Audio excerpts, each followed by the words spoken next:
A Kevin Candella film, Weedeaters. They're pruning back the human race. They're coming! Eric Jones was picking bits of his former next-door neighbor's flesh out of his tennis shoe treads when he heard Jasmine Heath's yell. He glanced over to where she was standing and saw her wide eyes looking back at him. Forgetting his grisly chore, he dropped the construction nail he had been using and sprang to his feet. The makeshift flamethrower strapped to his back shifted uncomfortably. He shrugged it back into place and ran over to where Jasmine stood at the open levee gates. He wasn't the first one there. "How far?" Sarah Everton had said. Despite being 20 years older than Eric, she moved considerably faster. But then again, she wasn't lugging around an extra 40 pounds, plus a makeshift flamethrower.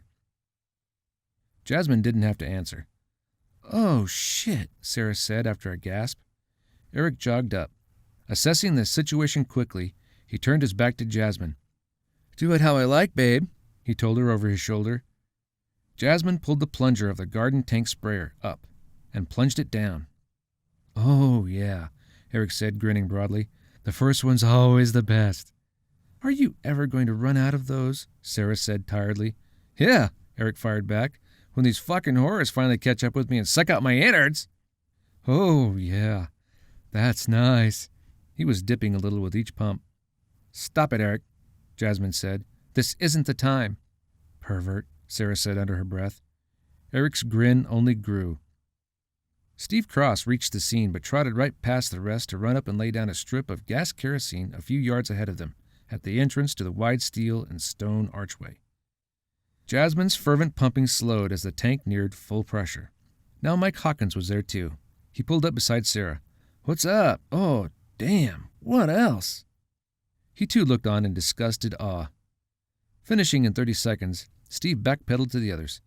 "Damn," he said. "Look at all of them." "Yeah," Eric said. "They're growing like weeds." Jasmine finished her task and slapped Eric hard on the shoulder. "Done," she said. "Go." He spun around on her, crimping his face. "What's your hurry?" he said. Jasmine fixed him with an "are you kidding" glare. All right, Eric said. "Jeez. You'd think I was in the fucking army." "You are," Mike Hawkins said. "And here comes the first wave, soldier." "Soldier my ass," Eric muttered. "Better light it up," Sarah said to Steve. "They're picking up speed." Steve nodded and flicked his lighter. Eric was doing the same with another. He fired up first, and he lit the bundle of stick candles that had been taped, glued, and wired to the end of the tank sprayer nozzle. Steve gave up after several flicks, and tossing the spent lighter, brought a backup out of his pocket. This one worked. He rushed up and set it to the kerosene gas mix. Woof!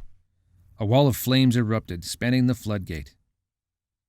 Oily black smoke rolled away towards the deserted town across the 4-lane highway that edged the levee's far side. The monsters sped up. "Crazy bastards," Steve said, pulling back to the rest. "Look at 'em charge!"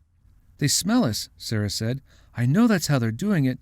"Nah," Eric said, and he strode up to just behind the waist-high wall of fire. "I still say they hear us. Don't you ugly-ass carrot fuckers." The impossibly horrific army surged forward, accelerating quickly to nearly their maximum rate, about that of a healthy, fast-running adult human. The monstrosity swarmed across the highway, closing in on their prey. A horde perhaps 300 feet wide funneled towards the levee gate. "Hold on to your nuts," Eric said, "or whatever." He pulled the trigger. Fuel erupted from the sooty nozzle and shot nearly 20 feet. The handmade flamethrower cast a broad shower of fiery rain upon the incoming horde. Hit by the incendiary attack, the 10-foot-tall masses of spiked, gnarled vegetation at the front of the assault slowed considerably. The fire wall halted them completely seconds later, and they were forced to sit there blazing. Unable to cross the only nemesis the handful of survivors had found for them at this point, Eric continued to spray away, quickly turning the ones in the front of the pressing swarm into huge tiki torches. Behind them, others hissed, simmered, and made those horrid gobbling sounds. "Nice pumping, Jazz," Eric said without looking back at her. "I'm full of juice." Jasmine looked over at the other three and rolled her eyes. Sarah smiled sympathetically. "Do you have to be so crude all the time, Eric?" she said. "I ran out of fucking etiquette the day the planet went to shit." Steve was looking back at the river. "We gotta go," he said. "Whatever they're finished swapping out jugs or not." Get a move on, Eric hollered back over his shoulder. I got this. Yeah, Mike said, but for how long? Backing out of the gateway, he scanned the levee's western slope, quickly assessing the seemingly endless length of 30-foot-tall ridge. He shook his head. They're pretty stupid, he said, but they're not that friggin' dumb. It won't take them long to figure out that the floodgate isn't the only path to the food. Mike's right, Sarah said with a nod. So go, Eric yelled again over his shoulder. I'll catch up with you when these motherfucking dandelions finally figure out the hill climbing thing, or whenever the tank runs out, or whichever comes first. Fucking go. The rest looked to each other. With a gibbering, spitting army of hideous plants watching not 30 feet away, consensus was quickly reached. All right, Sarah said to Eric's back, but you better move back so you can see when they start climbing up over the levee. Okay, hit the road, losers. Jasmine patted Eric on the shoulder. Be careful, she said. See you in a few. Sure, babe, Eric said, turning from his assault only long enough to wink at her. She rolled her eyes again. Come on, Sarah implored her. She grabbed Jasmine's wrist and tugged. The four took their last looks at the uneven row of blackened, twisted tree stumps, now fronting the sea of horrors. Beyond the blazing, jerky dry plant monster torsos, another dozen or so were on fire. Past that, the rest, numbering in the thousands, were shuffling around and pushing each other for space. The quartet set off for the river, leaving Eric behind to cover their retreat. Morning, bitches, Eric said to the strangest army ever to walk the earth. How's this for a nice, hot breakfast? Something decidedly not forest green of monster flesh swished up in the air between the beast's teetering heads a few rows back. Eric couldn't help but see it, and though he only got a glimpse of the thick, tattered, pinkish-gray gunny sack that flailed up and down at the end of the spike-clad whip tentacle, that was plenty of time to recognize it. Another husk. Husks were the worst. As Eric stood there waiting for it to rise again from the crowd, he thought about Mrs. Etterlin, or at least the stinking pinkish-gray portion of his next-door neighbor that was still embedded in the sole of his shoe. Damn, he said to himself, even I think this is fucking gross. At River's Edge Lookout, Frank May spied the sprinting quartet's approach. Here they come, he said, shielding his eyes from the bright morning sun. He declared happily, All right, I think I see food. The other three on the muddy, smelly bank looked up from their work of binding empty milk jugs to the broad underside of their handmade raft. 30-foot-wide square of bolted-together wooden pallets was nearly invisible beneath the hundreds of milk and orange juice jugs, upon which the 9 survivors had somehow managed to keep afloat now for nearly 100 Mississippi miles. Steve was waving at them, making sweeping forward motions with both upraised arms. He and Sarah were also yelling, but they were still too far away to be heard. Uh-oh. Tamara, don't call me Tammy, Owen said, rising from her awkward crouch. They're one short. Where's Eric? Hans Penderson said. He too had risen. Who cares? Cal Trucks muttered beneath his breath. He's a horse's ass. Less than a minute later, the foursome arrived at the raft repair site. Where's Eric? Hans said again. That'd better be food, Cal said. What's the rush? Frank said. Monster trouble? Eric's holding them off at the levee gate, Sarah said. Or at least he was. Yeah, Cal said. I'm thinking was is right. His fixed stare brought the attention of the companions around to its target. In the distance, the levee, a thin band of dead yellow grass many miles long, was split dead center by a glistening black-green tidal surge of onrushing monsters. Ladies and gents, Frank said, I think that's our cue. How's the ride? Jasmine said. She glanced down at the grid of makeshift floats that had carried them all here. About 20% of the jugs were replacements for damaged ones, she saw, clean and white. The rest were covered halfway up their sides with an accumulation of semi-dry, greenish-brown river muck. It'll do, Cal said. It'll have to. All but Frank, whose back was bad, set about flipping the huge raft. It creaked and cracked, and, at one point, nearly buckled right down the middle, but somehow survived. As it slapped down heavily on the mud, right side up, Frank assessed it. We're not going to be able to do that many more times, he said. 4 of them hauled the raft down to the nearby water line, while the rest, except Lookout Frank, gathered up the meager supplies that had been riding the Mississippi with them. In the space of about a minute, the stuff, old and new, was bungeed down to the bobbing raft, and all were aboard except Frank, Jasmine, and Sarah.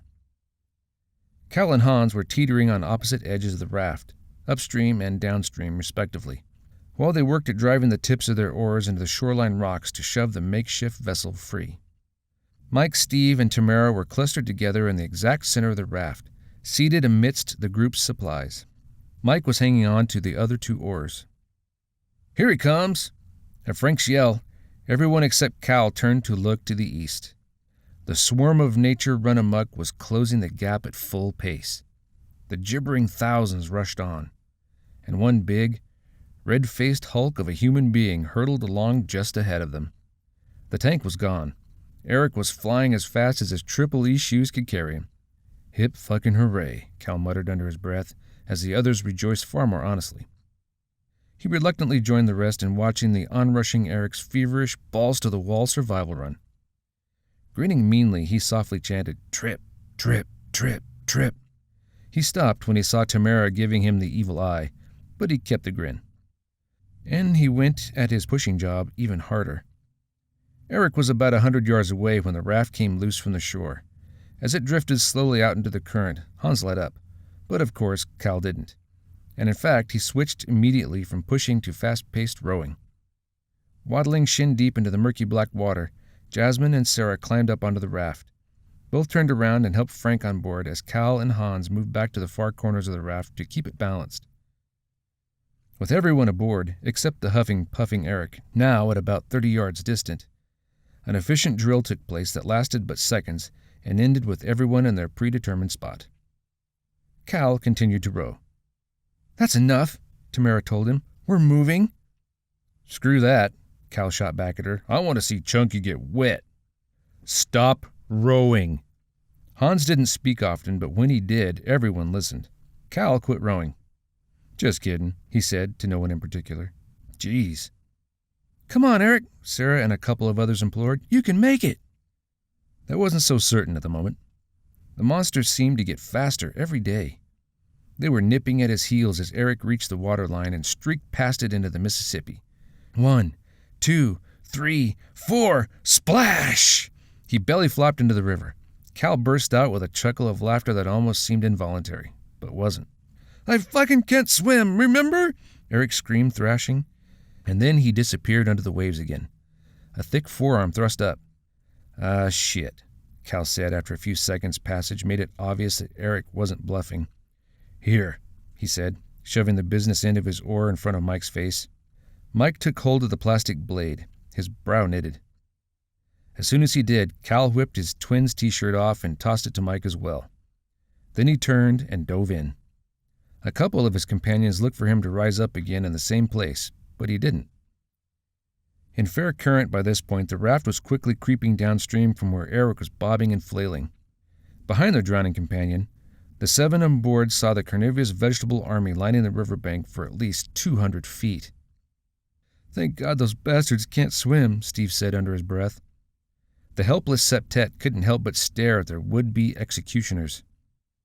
Here and there, in a sea of writhing, gurgling vegetation, pink bags of skin in various states of decay still clung to the demonic weed's tentacles. Devoured victims didn't seem to dry up and fall off in less than a week, or so Eric had morbidly declared a couple of days earlier by Hannibal. To his dismay, none of his companions felt like debating the point. The raft contingent was still looking on helplessly when the river surface to Eric's immediate left erupted. Jasmine shrieked. But then she, like the rest, realized that Cal had just popped up back there. The gangly Minnesota farm kid spun about until he spied Eric, and then, with 2 quick and practiced arm strokes, closed in on him. Cal waited for Eric to pop up and snatched hold of him by his thick right forearm. Eric reflexively spun on his would-be rescuer and in his panic grabbed back. Finding Cal's wrist, he clamped on hard and fought to pry free of his tight grasp. Both bobbed under. When they came up again a few seconds later, Cal yelled, "Relax, idiot! Quit fighting me if you don't want to drown!" 20 feet away, the impossible plant horrors were spitting gobs of organ-liquefying poison at the scuffling duo. Fortunately for their human prey, the creatures were just about at their range limit. A few thick, gooey strands of pea-green enzymes splashed into the water around Eric and Cal. These popped up to the surface and quickly coalesced into weird little globules that drifted downriver around the flailing swimmers. For a moment longer, Eric struggled. Then he realized what was going on and stopped. On the shore, the horrible army hissed and kept spitting as Cal tugged Eric out into deeper water. The latter, sputtering and cursing, but no longer resisting. "What? Why the fuck?" Eric eventually managed. "Are we going deeper?" "Consider the alternative," Cal shot back, "and relax. Easy for you to fucking say." "You need a new curse word," Cal said. "You're wearing that one out." "Fuck you!" Downstream, about 50 feet, Hans was doing his best to break against the current, but was doing so alone. Steve snatched up an oar, and warning everyone to shift, he crawled over to Cal's position and rose there. Now both he and Hans were fighting the current, and they, as well as the rest on board, were watching the action behind them. Cal padded forward in one hand, dragging the gasping, body-floating Eric behind him with the other. Between Cal's efforts and those of Steve and Hans, the gap between the raft and the swimmers was soon closing. Dragging Eric up on board at last, still coughing and cursing, was a group effort, and a difficult one at that. Cal was exhausted by the time he hauled himself up out of the water with minor assists from Sarah and Tamara. Both reluctant swimmers were soon sprawled out and panting on the available spaces between the rest of the raft riders.